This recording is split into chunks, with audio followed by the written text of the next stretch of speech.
touchdown in London town.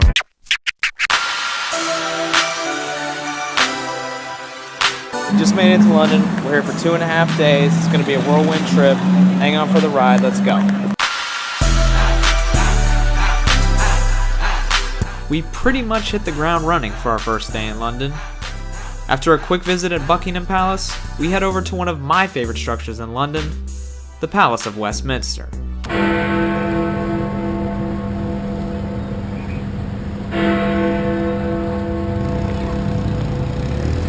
Home to Big Ben and Parliament, the old palace was destroyed in a Great Fire in 1834, while construction on the building that stands today was completed in 1870.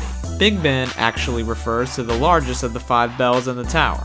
This was top on my list of things to see in London, as it's one of my favorite buildings in the city.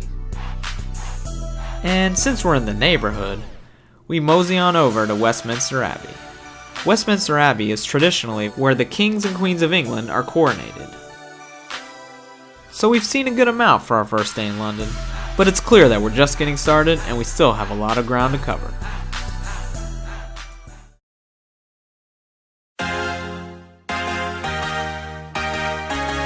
Wiz Tiny. Day 2, our main objective was to head down to Olympic Park and see how close we could get to the action. Now granted, we didn't have any tickets, but we were going to give it our best shot anyway. Now might be a good time to point out that our only form of transportation while in London was the underground.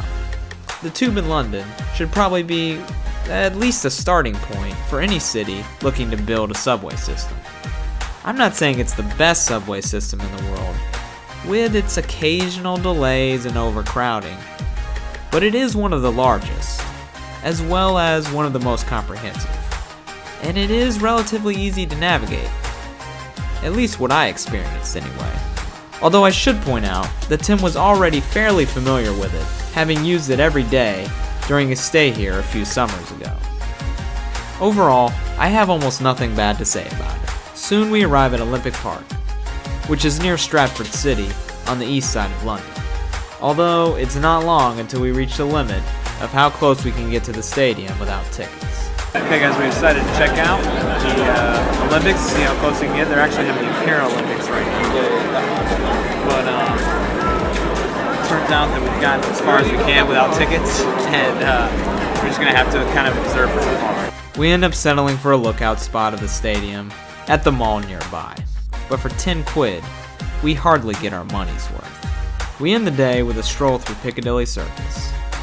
But with our hopes of catching some Olympic action a bust, we have a lot to accomplish the next day to make up for it.